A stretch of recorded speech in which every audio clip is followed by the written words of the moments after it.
সারা রাজ্য জুড়ে চলছে বিশ্বকর্মা পুজোর ব্যাপক আয়োজন। কলকারখানা থেকে সরকারি বেসরকারি প্রতিষ্ঠানে রাস্তার পাশে তৈরি করা হয়েছে পুজো প্যান্ডেল। বিলাসীপাড়াতেও বিশ্বকর্মা পুজোর শেষ প্রস্তুতি। এই মুহূর্তে আমাদের সঙ্গে বিলাসীপাড়া থেকে সরাসরি রয়েছেন প্রতিনিধি অবিনাশ শীল। অবিনাশ, রাত পোহালেই বিশ্বকর্মার পুজো, কি প্রস্তুতি, কতটা তুঙ্গে রয়েছে প্রস্তুতি, কি ছবি সেখানে?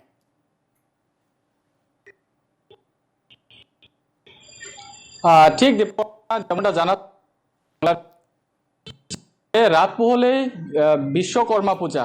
আর এই বিশ্বকর্মা পূজা নিয়ে সারা দেশে কিন্তু সামগ্রিক পরিবেশ। আমার ভিডিও জার্নালিস্ট রয়েছে, ভিডিও জার্নালিস্ট দেখাবে যে এখানে এক কারখানাতে আমি উপস্থিত রয়েছি বিলাসীপাড়া বাজারে। আমি দেখানোর জন্য যত্ন করব যে এখানে কিছু স্লিপ লাগানো রয়েছে, এখানে লেখা রয়েছে প্রেস ক্লাব। এটা বিলাসীপাড়া প্রেস ক্লাবে এই মূর্তিটি যাবে, কালকে পুজো হবে। আমি যদি সামগ্রিক পরিবেশ দেখাই, ভিডিও জার্নালিস্ট দেখাচ্ছে আমার যে এই কারখানার পরেও বাইরেও কিন্তু মূর্তির সম্পূর্ণ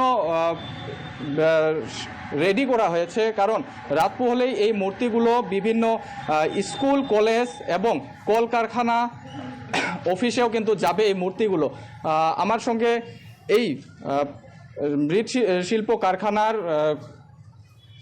মালিক রয়েছে, আমি তেনার সঙ্গে কিছু কথা বলবো যে কিভাবে প্রস্তুতি চলছে। দাদা, আপনার পাশে আসছি, কি জানাবেন কালকে রাত পোহালেই বিশ্বকর্মা পূজা, কেমন প্রস্তুতি, কিভাবে আপনার মূর্তিগুলো যাচ্ছে? না, এখন আমাদের কাছে একদমই সময় নেই। ঘটনা হচ্ছে এখনও কাজ বহুত বাকি আছে, ফিনিশিং দিতে পারতেছি না। ওয়েদারও এখন খারাপ, ভালো না, যার জন্য অর্ডারও প্রচুর পরিমাণে অর্ডার আছে। আর বেশি একটা বানাই নেই, মাত্র 80খান মূর্তি বানাইছি। তার ভিতরে আমার প্রায় বিক্রি হয়েছে। আর এখানে ধরো আমাদের এখানে যেটা রেট আছে 1000 থেকে 10,000 অবধি প্রতিমার দাম আছে।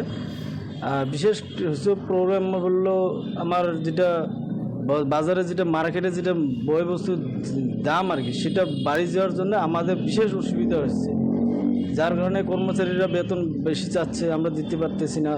ওই হিসেবে আমি কর্মচারীও বেশি খাটাতে পারতেছি না, খাটালে আমারও তো পরিমাণ কিছু থাকে না, যেটুক পারে সেটুক আর কি 2-3 জন কর্মচারী নিয়ে চালাচ্ছে এসে। মানে মূল্যবৃদ্ধি আপনাদেরকে যথেষ্ট অসুবিধার সম্মুখীন করছে? হ্যাঁ, মূল্যবৃদ্ধি এক নম্বর প্রবলেম। মূল্যবৃদ্ধির জন্য আমাদের কাজ বহুত পিছিয়ে গেছি আমরা, মানে সেই সঠিক হিসেবে আমরা মূর্তির দাম পাইতেছি না, এটাই। ঠিক দেবনা খুব গুরুত্বপূর্ণ একটা কথা বলেছে যে মূল্যবৃদ্ধির জন্য ওনারা কাজ ঠিকমতো করতে পারছে না, কারণ মূর্তির যে হিসাবে দাম পাওয়া লাগে ওই হিসাবে দাম পাচ্ছে না এই মৃৎশিল্পীগুলো। এখন পরবর্তী সময়ে কালকে পুজো, তারপরে আসবে দুর্গাপুজো, যা নিয়ে ব্যস্ত কিন্তু এরা। কিন্তু পরবর্তী সময়ে সরকার এদেরকে কি সহায় সুবিধা করে দিবেন সে নিয়ে কিন্তু এনারাও কিন্তু খুব চিন্তিত হয়ে রয়েছেন। এনাদের পরিবার টান পড়েছে এবং তাদের যে কাজ, অর্থাৎ মূর্তি তৈরি করা, প্রতিমা তৈরি করা, সেই শিল্পে কোথাও গিয়ে একটা ভাটার টান পড়ছে। আপাতত ধন্যবাদ অবিনাশ।